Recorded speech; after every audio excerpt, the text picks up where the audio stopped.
nos faz viver a vida cristã num plano muito mais elevado.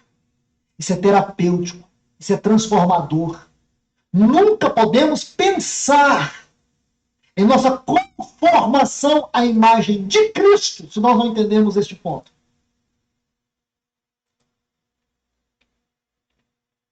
E aí entra a questão da vida devocional, como a base de tudo. A base de tudo é a devoção, é a piedade. Nós vamos ver isso nos próximos estudos, as exortações bíblicas sobre isso. Exortações.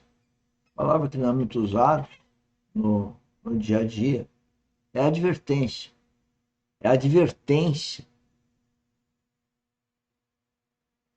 no sentido da pessoa ver a vida espiritual, ela perceber a influência do maligno na mente dela.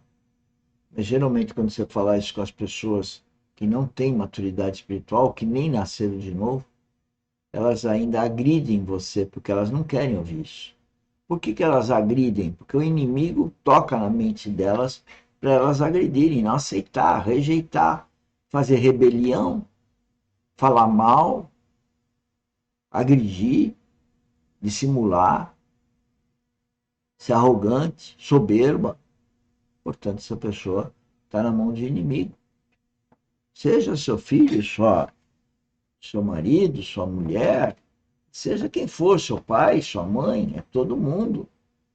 Porque esse mal vem lá de Adão e Eva, que cortaram com Deus. Eu só posso me reabilitar com Deus no novo nascimento em Cristo, na vida espiritual, na vivificação do meu espírito. E ainda mesmo assim tem um processo de maturidade, como qualquer nenê no plano horizontal desenvolve. O nenê espiritual também desenvolve. Eu insisto, eu nasci com 19 anos e estou com quase 69. Você fica fácil. 50 anos para hoje ser um adolescente espiritual. Há 2 anos que eu ponho público essa minha posição, testificando a minha vida, e sou achincalhado pelos mais próximos. É triste, mas esses mais próximos estão sendo utilizados por Satanás para exatamente nos magoar. Como nós temos essa maturidade, a gente não revida, mas já revidamos no passado, enquanto nós não tínhamos a maturidade espiritual que temos hoje. Hoje nós oramos e choramos, e o Espírito Santo nos consola. Como nós precisamos exercitar a piedade. É um tema, parece obscuro. É um tema que nós não temos uma certa familiaridade com ele. Irmãos, isso está na Bíblia. Isso é capa a capa. Isso é Capa. padrão, isso é fundamento. Nossa alma não quer isso. Nossa alma, ela quer o quê? Satisfação. Atenção, a nossa alma não quer isso. O que a nossa alma quer? Ela quer o prazer. Ela não quer a cruz. Não quer a cruz. Aí você vai entender por que a cruz é necessária na nossa vida. A cruz é necessária. O próprio Jesus Cristo carregou a cruz, senhores. O próprio Deus Filho carregou a cruz e a gente não quer carregar a cruz e quer achar que esse mundo é um mar de rosas. É muita tolice. E é essa a nossa função aqui. O ver quantos somos tolos. Mais do que tolos. Eu digo que eu sou um trapo de imundice, só que eu estou num processo de limpeza.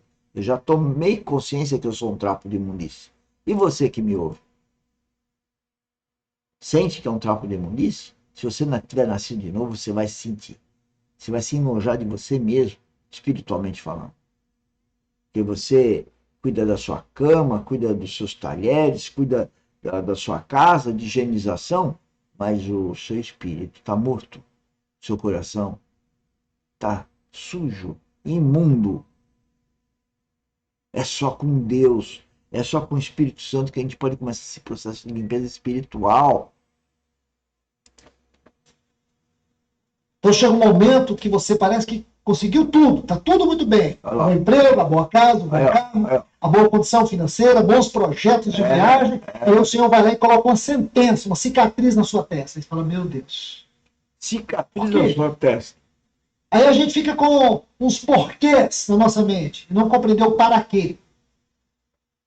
Não é verdade? Senhores, dependendo da classe social, os filhos têm carro, apartamento, trabalho. Eles não olham do lado, o outro que não tem nada disso. Reclamam do que tem. Não agradecem a Deus. Não agradecem nem ao pai carnal, à mãe carnal. Agradecem a Deus. São arrogantes. Os filhos estão muito arrogantes. E isso está só piorando. Lembrei agora que aos 19 anos, quando meu pai morreu e quando eu nasci de novo, eu não saía de casa se meu pai não permitisse. Eu tinha que chegar com 19 anos e falar, pai, posso? E geralmente era não. Vê um menino aí, uma menina, com 12, 13, 14 anos, já mandando nos pais o que quer e o que não quer. E ainda os pais e avós ainda corroborando o inferno que está se adentrando na vida dessa criança.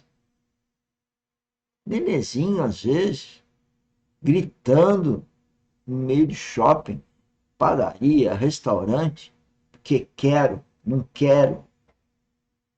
Ai, se meu pai falava quero, não quero, aí sim que a coisa ia engrossar. Era o que ele queria. E isso era porque estava mais próximo do que é o relacionamento do filho com o Pai Celestial. É a vontade dele, não é a nossa. Não é os nossos prazeres. É o prazer de Deus, é a realização de Deus. Não que ele precisa, mas ele quer daquele filho amado, que esse filho amado tenha uma vida para ele, para o Pai. Aí a gente tem dificuldade de lidar com o sofrimento, dificuldade de lidar com doença, com perdas, não é verdade? Porque nós esquecemos o versículo 28 de Romanos 8. Nós não entendemos qual que é o propósito final de Deus. Irmãos, nós precisamos que na luz do Senhor nós possamos ter claridade do que está dentro do nosso coração. É um texto que a gente vai estudar ainda, sobre a luz do Senhor, se o Senhor permitir, é claro. Compreender a necessidade que nós temos da luz do Senhor na nossa vida. Precisamos de ajuda. Sem a luz do Senhor, nós não somos nada. E ainda vamos passar a vida eternamente no inferno. Já começando o inferno aqui agora no nosso coração. Muita ajuda. Vamos avançar um pouco mais. Deixa eu colocar outro texto para a gente avançar mais um degrau aqui e vamos encerrar.